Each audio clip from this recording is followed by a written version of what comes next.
Hello. I mentioned on my last video that I was going to start playing Liberty Roads by Hexasim, and that has happened. I'm up to turn 4 with a campaign game, and I'm reminded what a nice game it is. Deceptively simple, because the rule book is actually only 16 pages, and that includes the advanced game rules. I think that's quite an achievement, because they're concise. I don't think there's much errata for the game. There's a few sort of questions and answers, as there always is on sort of Consim World and Board Game Geek, but everything is actually pretty clear. I've made a few little notes in the margins of things that I had minor questions on. It plays pretty smoothly.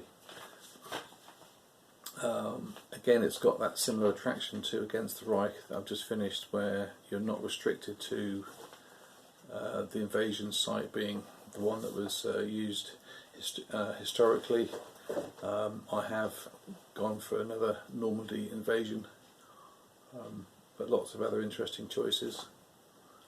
The game itself, I think it was produced in 2009, so sort of 12 years old.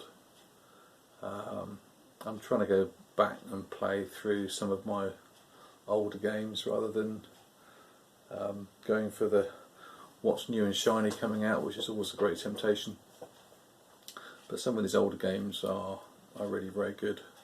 This wasn't that expensive when it first came out. It was sort of in the 40-50 quid range. I think it's under €50 on the Hexasim site, but it's currently listed as being out of stock. And I think prices on the second-hand market are going up. There's some quite big numbers being requested on the Board Game Geek second-hand market. But it's one I'm not going to sell, because I really quite like it. It does some interesting things with the invasion. The invasion, again, I'm going to be drawing comparisons with Against the Reich here, but Against the Reich is very much an all or nothing deal with the invasion. Depending on where you're going, which part of the coastline, you get this sort of Atlantic Wall DRM, and then you roll, and there's a cut-off point, either pass or fail. Here it's more of a nuanced approach, where essentially you choose your assault divisions, and typically in Normandy there's 6, and you can also assign D-Day markers to support the 3 invasion sites. You're not forced to use 3, but I think you probably always would. And then the defender chooses Atlantic Wall markers at random. The D-Day markers are chosen, they're picked, so you can plan your invasion a bit, and then you randomly choose Atlantic Wall markers for the German. And these various markers give you sort of shifts for naval bombardment, but the German may have drawn a blockhouse marker, which will just negate the naval effects. There's ones for rangers, which means that you can just get a +1 DRM on the combat roll. There's rules for partisans that can negate the Germans being able to move reserves into the defending hex. So lots of nice little chromy tweaks there, and I think it would make every invasion that little bit different. So I like that a lot. I had one query which seemed a bit weird. There's a very good example of play booklet which is all in colour, and it plays through the first 2 turns.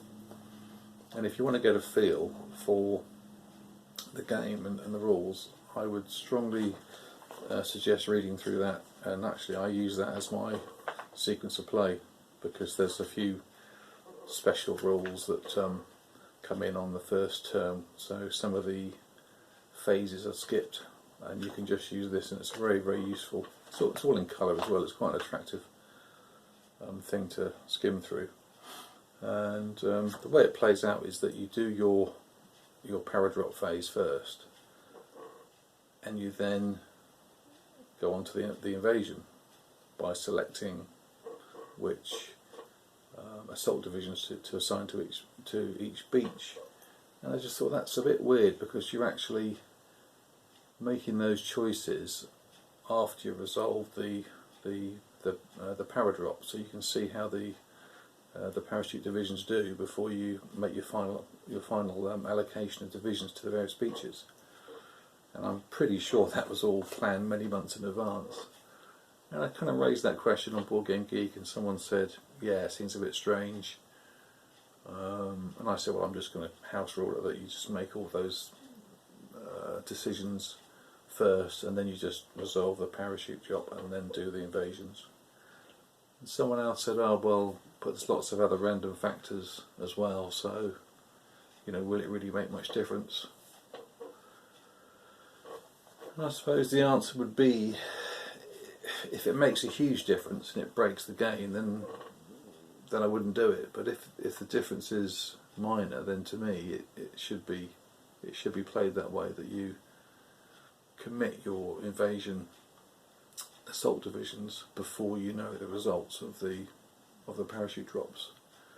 I can't imagine that they would be in radio contact with the 101st Airborne and saying, oh, we've had a really bad landing here, you better reroute some of the assault divisions to our area because we're going to need some additional help. It was all sort of pre-planned, but you can just play as is or not. I don't think it's a big deal. Just felt a bit weird to me. Another little interesting innovation in the game is the Hitler approval track, where essentially if you can appease the guy at the top, Mr. H, then you'll get more resources in terms of support markers and reinforcements. And actually they are replacements, not reinforcements.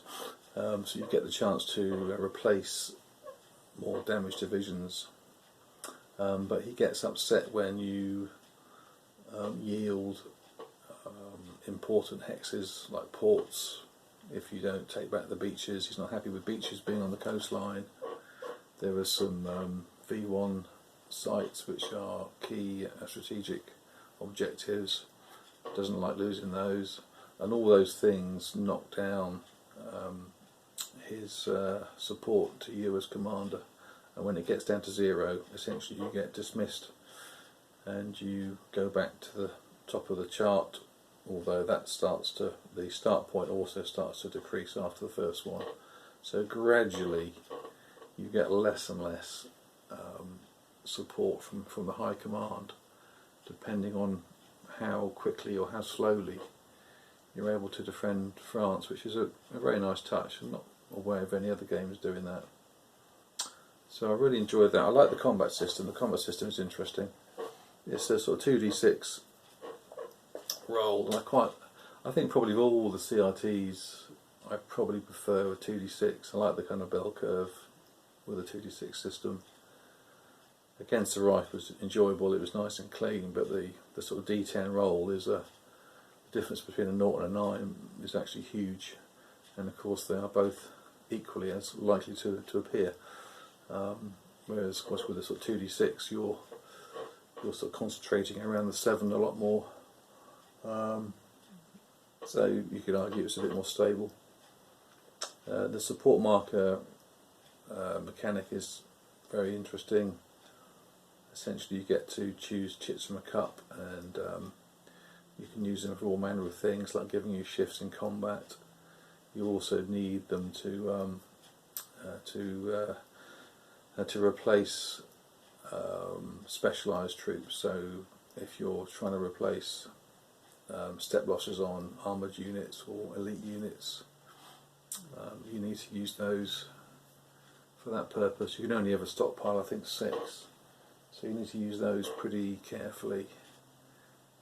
Some have to be used within a range of the Pluto marker, which gradually increases its distance from the beaches as the game progresses.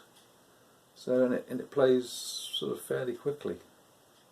So yeah, a lot to be said. So I'll be tempted to have a crack at Victory Roads, but I think at the moment this one actually is this is a smaller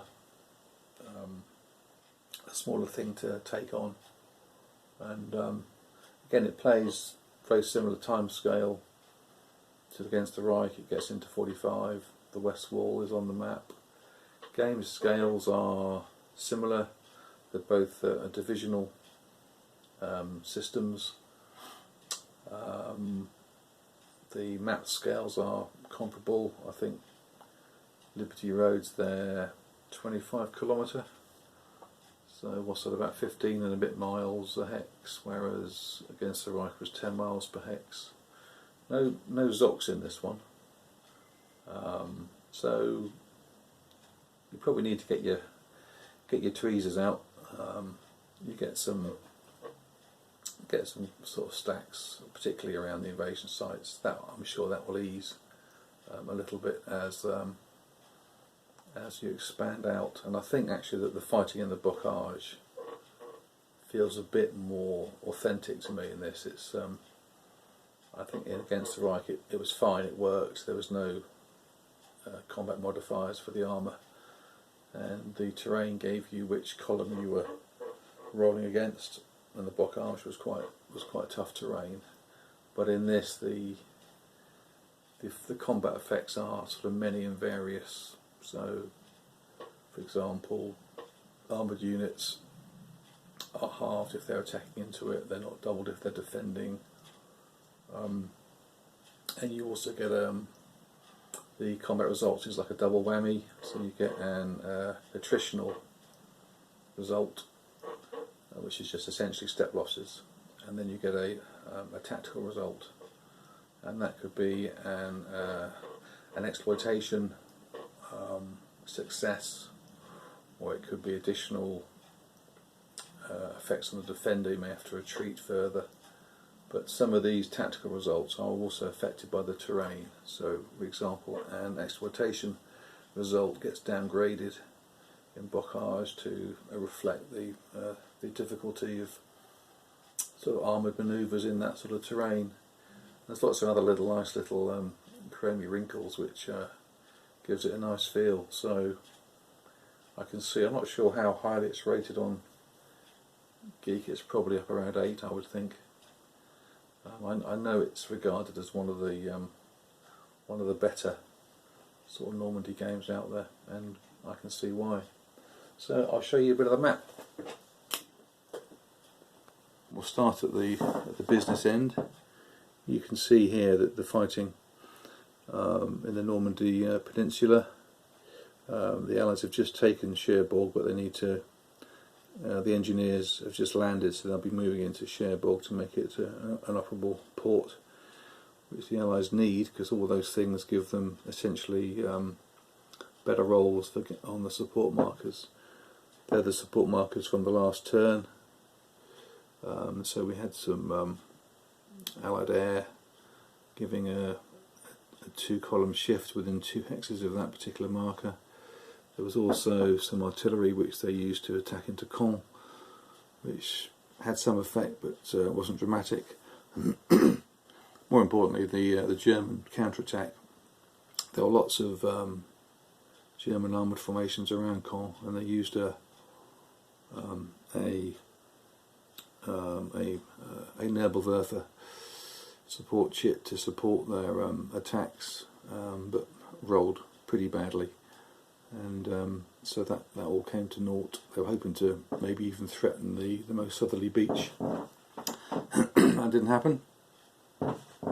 There's also a second invasion option in this game, so the beaches are still manned, going around the French coastline. You can see the map extends all the way down to the south of France. There were troops in Italy, very similar to against the Reich, so they could be threatening the southern French coastline.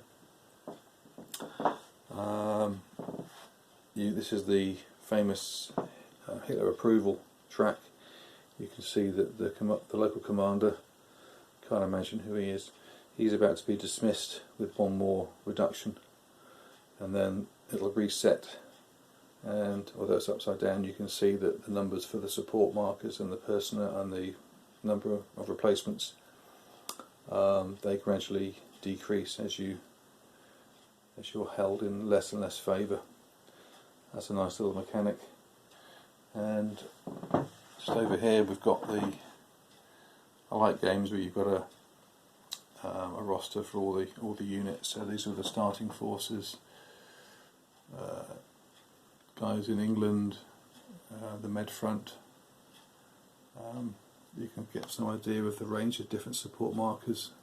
They'll get put into a draw cup. They're done randomly, as are the German ones. And so I've just done turn 4.